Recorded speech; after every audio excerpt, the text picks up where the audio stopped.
që të mos shkojnë në fazën e dytë. Pra do të gjejnë një sebeb, unë po them vetëm njërin sebeb. Ata mund të gjejnë edhe 10 tjera. Po. Ky mund të jetë një nga sebebet që mund të gjejnë. Një nga arsyet është arsye teknike e të dyja palëve pra. Që është tashmë në diskutim dhe kjo mund të jetë një nga arsyet që ata të dyja palë thonë ne nuk shkojmë në fazën e dytë sepse pa u implementuar totalisht faza e parë, sepse kështu përcaktohet edhe në marrëveshjen.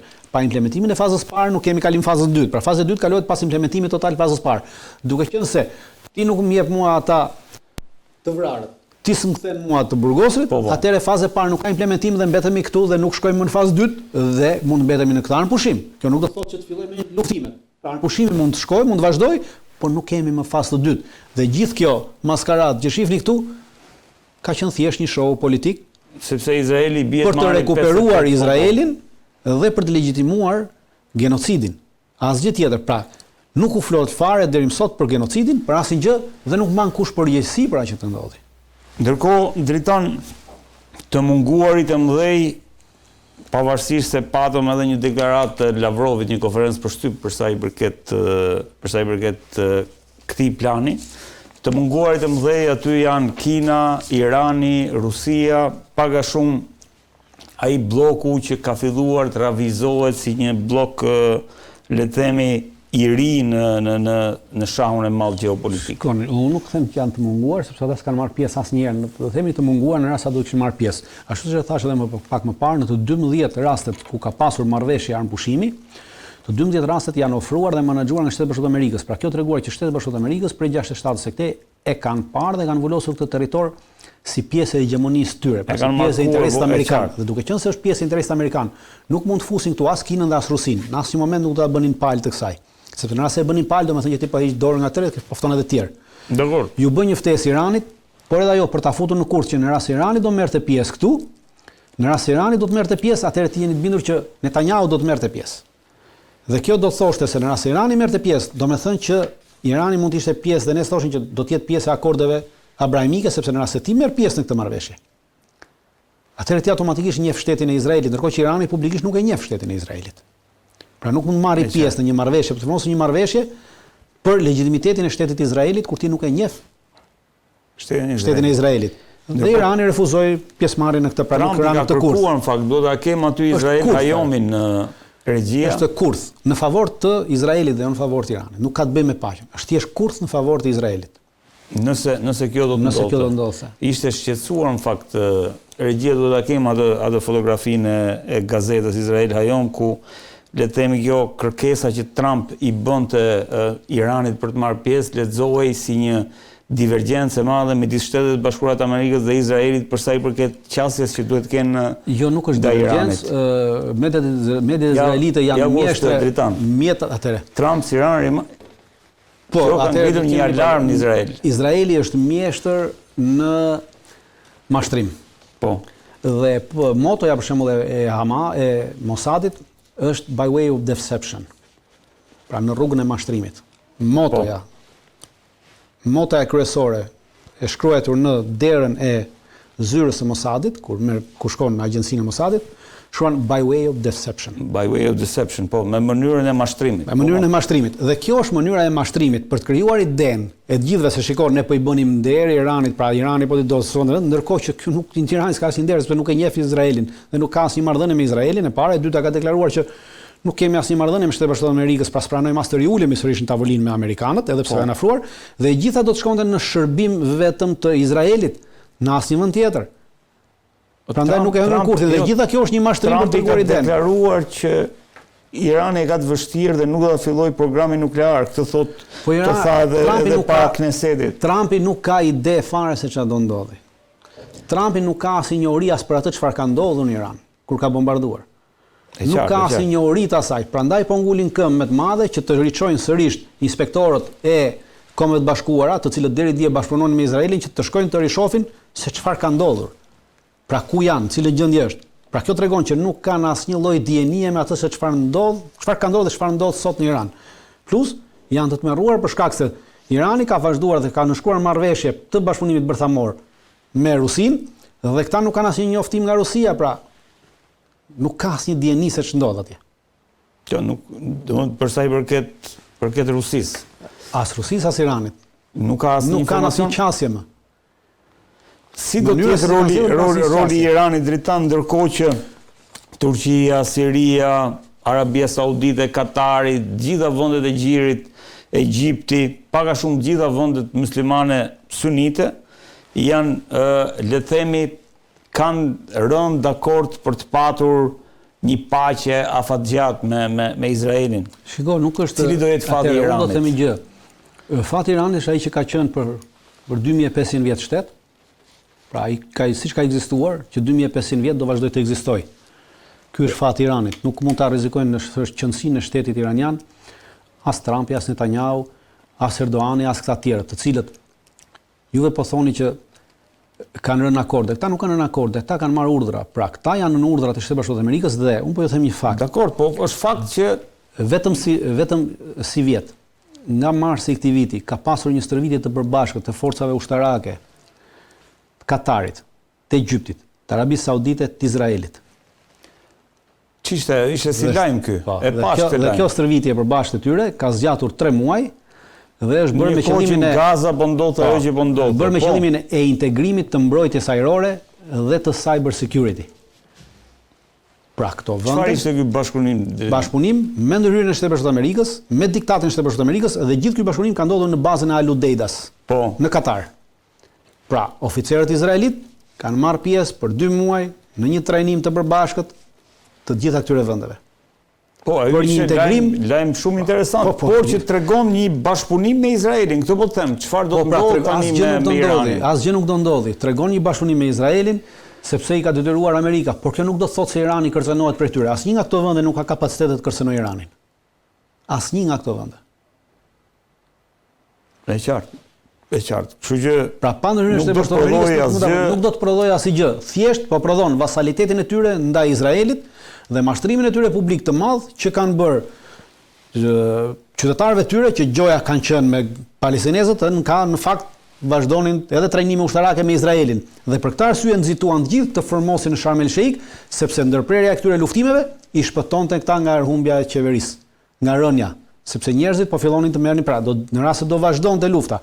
Dolin këto lajme, njerëzit do vazhdojnë të reagojnë dhe reagimi së bashku me rezistencën do të sillte një rezistencë të lindur tjetër në këto vende të cilat janë në kufi në këtë me Palestinën. Nuk shef një ridimensionim të pozicionit Turqisë geopolitikisht dritan. Jo, nuk ka ridimensionim. Që nuk ka dhe nuk mund të ketë për arsyeën e vetme sepse siç thash, këtu problemi është te vendet sunite dhe Turqia kërkon të marrë flamurin e vendeve sunite, flamur cilin për momentin e ka Arabia Saudite dhe nuk ka për ta lëshuar në asnjë moment.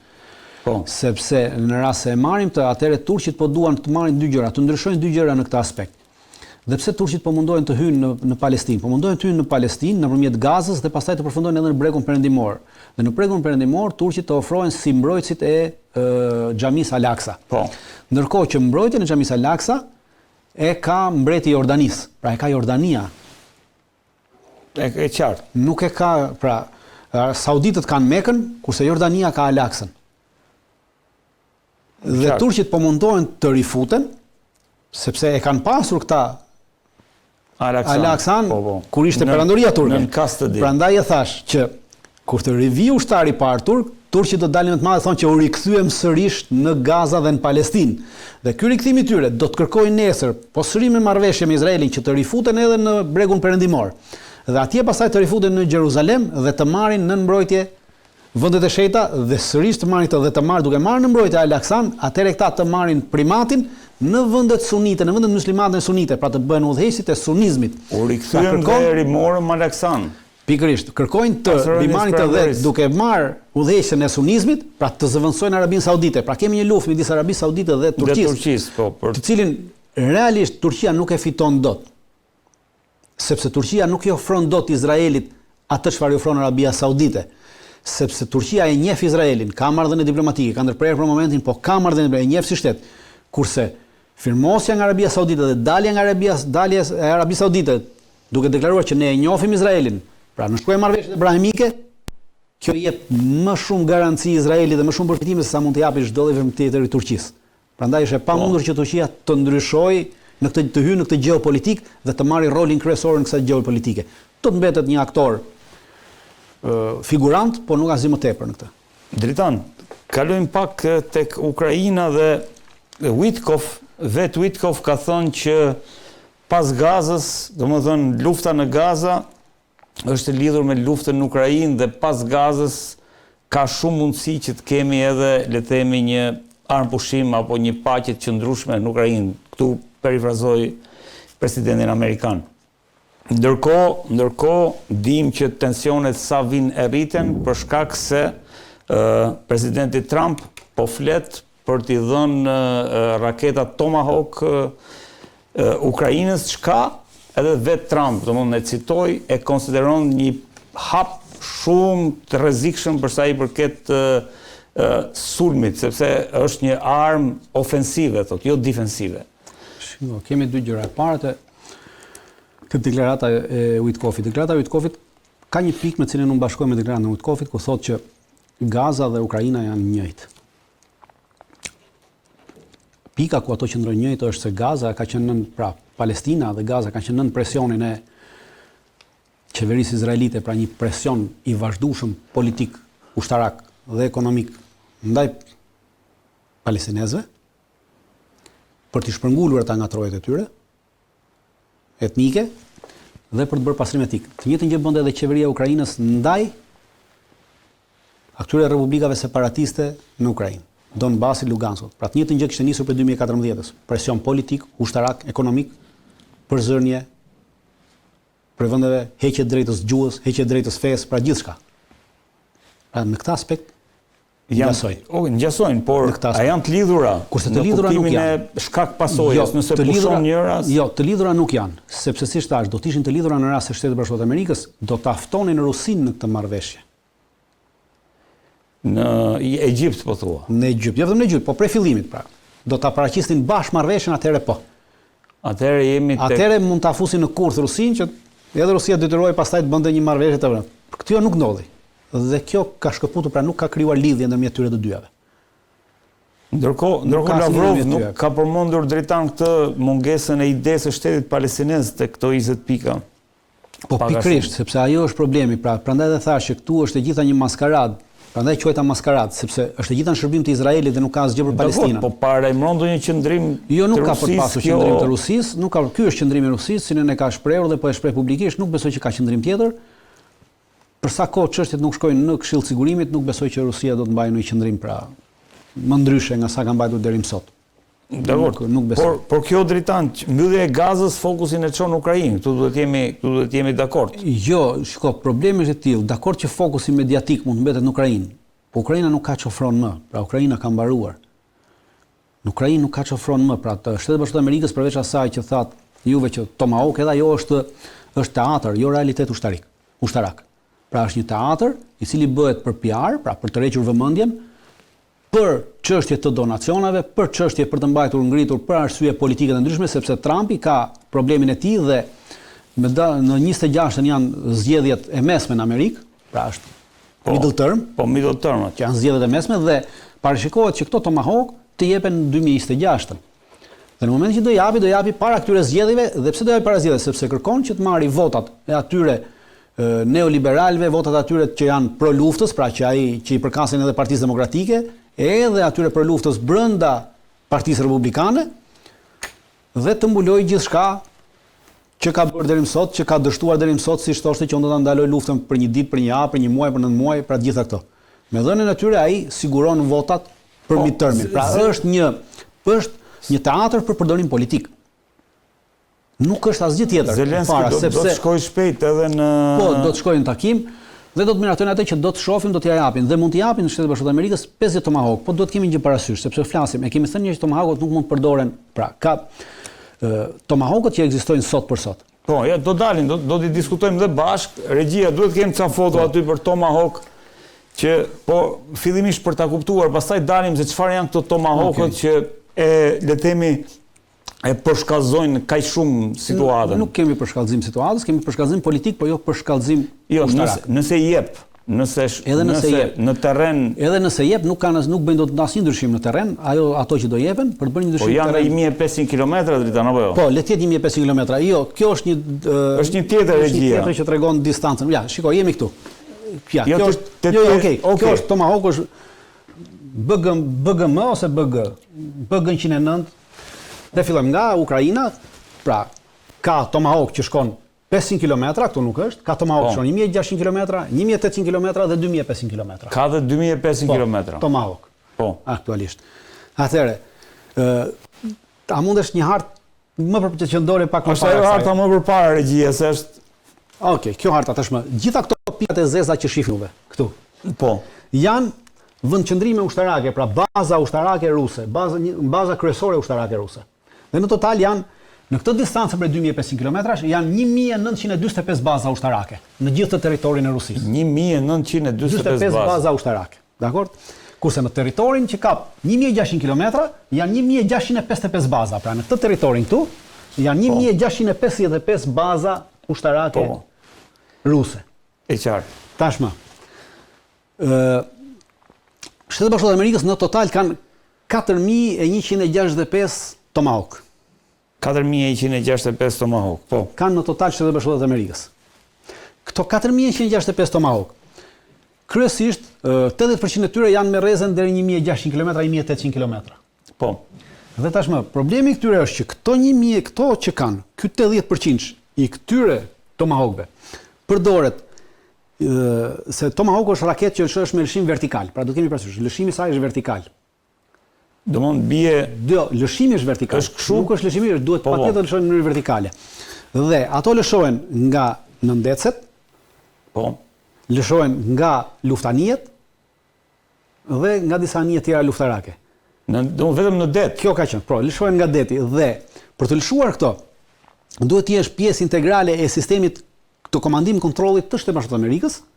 Është një sistem tepër sekret që funksionon brenda Shtetit Bashkuar të Amerikës, varet nga komanda dhe duke qenë se janë raketa me rrezet gjatë veprim, pra 2500 km quhen hyn në raketat strategjike. Dhe duke qenë se hyn në raketat strategjike, këto I përkasin komandës strategjike të Shtetit Bashkuar të Amerikës. Dhe raketa ka disa faza. Pra për çdo fazë, që nga momenti I projektimit të misionit, që nga momenti I futjes të dhënave të misionit, që nga momenti I futjeve të dhënave të geolokacionit të objektivit, pra duhet të thënë ky objektivi këtu, ta zëm. Kjo që shihni ju është një fabrikë, kjo është një fabrikë e dronësh. Dronësh Shahid. Dhe për të goditur këtë, brenda kësaj rrezet 1000 që tu mund të jetë 1400 km, ta zëm prej këtu, atëherë ti duhet t'i japësh objektivin e saktë, pra geolokacionin e kësaj. Po. Kjo do një kod të veçantë për futjen e geolokacionit. Do një kod për projektimin e navigimit, pra ti do përcaktosh navigimin nga si do fluturojë raketa, sepse raketa nuk është ideja që raketa fluturon direkt kështu. Pra është një raketë e cila është e lëvizshme, pra duhet t'ju shmanget goditjeve. Është e lëvizshme. Po, lëviz raketa. Nuk del nga atmosfera drejton si hipersonike. Jo, nuk del nga atmosfera. Nuk del nga atmosfera dhe është me 800 km/h, pra. Tu ta shpjegoj pak më mbrapa. Dhe është raketë e lëvizshme dhe ti përcakton trajektorin e fluturimit. Dhe kjo trajektore e fluturimit do të dhëna fluturimi geolokacion për çdo trajektore që ti do futesh. Pra do iki majtas djata, sa do iki sa kështu. Dhe gjatë gjithë kësaj trajektore, pra ky kërkon një kalkulim. Ky trajektore, më pas, kërkon një mbikëqyrje të vazhduar satelitore sepse ti do t'i bësh korrigjim të trajektores. Korrigjimi I trajektores bëhet nëpërmjet satelitit. Pse duhet mbajtur nëpërmjet satelitit? Sepse duke qenë se ti ke mbrojtje kundërajrore dhe luftë elektronike, atëherë ti mbulon GPS-in dhe GPS-i nuk funksionon më. Dhe raketa pa GPS u mbet orientimin. Dhe vetëm mënyrë që duhet të orientohet direkt me drejtim satelitor. Po. Dhe ky satelitor për të komunikuar me satelitin, për të futur këto të dhënat, për të devijuar fluturimin e saj, pra navigimin gjatë rrugës për të vajtur atje. Dhe pastaj për t'i dhënë edhe kodin e fundit të saj, që është kodi I lokacionit, për të japësh geolokacionin, fiksimin e saj, precizionin, pra do japësh kodin për të arritur precizimin, do të japësh edhe kodin për shpërthimin, pra që të godasi. Gjitha këto janë 6-7 kode që duhet të futen nëpërmjet satelitëve të Shtetit Bashkuar të Amerikës dhe duhet të kalojnë nëpërmjet kësaj komandës strategjike të Shtetit Bashkuar të Amerikës. Të gjitha këto kode futen te Tomahawku nëpërmjet ushtarakëve të specializuar dhe që kanë nivelin më të lartë të sigurisë. Po, e qartë. Në Shtetet Bashkuara të Amerikës. Ukrainasit nuk e kanë këtë dhe nuk janë pjesë e këtij sistemi. Po, pra është e pamundur që Ukraina t'i përdori këto në rast se nuk t'i përdori Amerika. Çfarë kanë bërë? Amerikanët tashmë kanë paraprirë në një farë aspekti, kanë disa vite për vitin 2017 që kanë prodhuar një mënyrë tjetër për të lëshuar nga toka Tomahawk. Dhe ata kanë prodhuar një lloj sistemi që quhet MK14. MK14 është prodhuar dhe testuar në vitin, është prodhuar në 2017 dhe është testuar në vitin 2019. Jo, kjo nuk është MK17, kjo nuk është MK14, nuk kam foto të MK17-ës, kjo është GLCM-ja, kjo është Ground Launch... Për Tomahawk është edhe kjo? Kjo është për Tomahawk, kjo ka qenë prodhuar në vitin 1980. Në vitin 1980, Amerikanët e prodhuan këtë dhe e vendosën në Evropë, si kundër përgjigje të rusëve, për arsye se rusët në kufi me Evropën vendosën raketa SS-20. Raketa SS-20 janë raketa balistike me rrezet mesme veprimi, nga 500 deri